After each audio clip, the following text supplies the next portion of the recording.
Agroege Tarım Bilinçli Tarım programına hoş geldiniz. Bugün İzmir'imizin Bayındır ilçesine bağlı Söğütören köyündeyiz. Şeref Bey ile beraberiz. Napolyon ve Ziraat 900 bahçesindeyiz bugün. Bugün neler yaptık, neler ettik, bu çiçeğe gelene kadar, bu sap uzayana kadar neler yaptık biz bu kirazda, onu konuşacağız. Ve kalitesinden, ayrıca en sonunda fiyatlarından bahsedeceğiz. Evet Şeref Bey, hoş geldiniz. Siz de hoş geldiniz. Evet.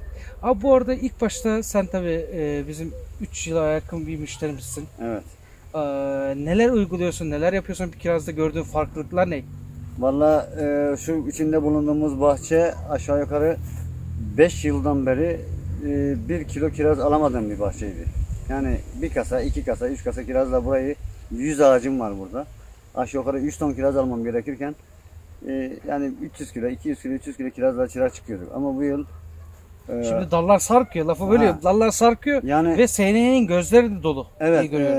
Şimdi daha, zaten videoda göreceksiniz. Şimdi bir de yılın problemi var. Yıl problemli. Evet.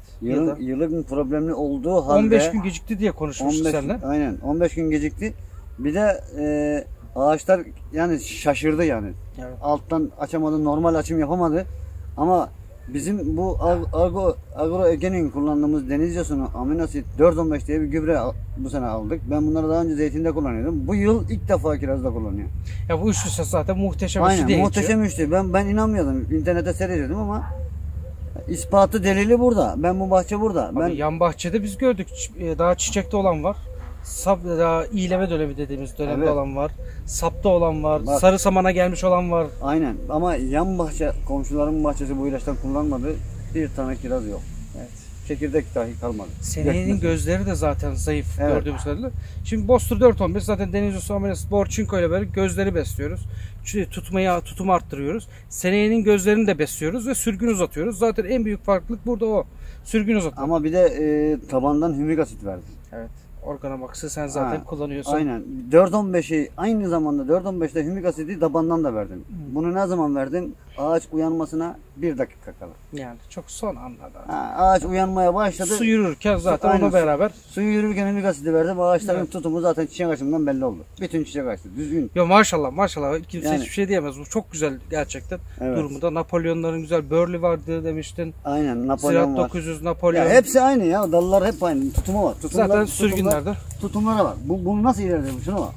Dünya kiraz kalmış. Videoda göreceksiniz bu arada bu salkım kirazları. Bura İğdecik Bozkaya, Türkiye'nin ilk kirazıyla çıkan yerle arasında 3 gün fark var. Çok da yok yani. Fiyatlar o bakımdan nerede baksanız kafa kafaya eşit olarak gidiyor. Yani İğdecik'te 70 liraysa burada da genelde 70 liradan açılıyor örneğin. Onun dışında abi daha kullanacağın neler var, neleri kullanacaksın? Şimdi hasat sonrasından bahsedelim. Sen ne yapacaksın? Ya hasat sonu aldığımız bakırlarımız var. Hasat sonu yaprak... Borçinkomuz var yine gözleri beslemesinin için. Seneyenin gözlerinden beslemek için. 4-15 borçinkomuz var. Hasat sonuyla beraber, hasat sonuyla mütakip yani hemen arkasından kullanacağız. Evet.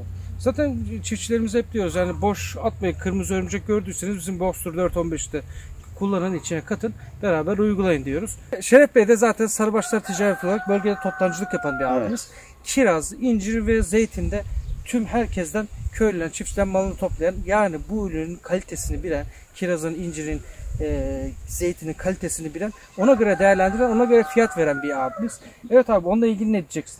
Ya ben şu an Ziraat 900 kirazlarına ilk defa bahçemde tohumunu görüyorum.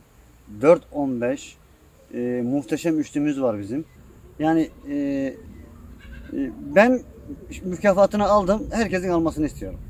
Zaten sen herkesin ürün çıkarmasını ve ona göre güzel ürüne değerli fiyat vermeyi isteyen birisin. Ama zaten. çok tonaj istiyorum ben. Ben herkesin de bu malın olmasını istiyorum. Çünkü ben alıp satıcıyım. Evet. Kendi malım da var ama ben hem ticaretini yaptığım için herkese mal olsun. Benim dükkanımda olsun, taşsın istiyorum ben. Bu arada aşağıdaki numaralardan bize ulaşabilirsiniz. YouTube'da da altta yorum yazıp bize her türlü fikrinizi beyan edebilirsiniz.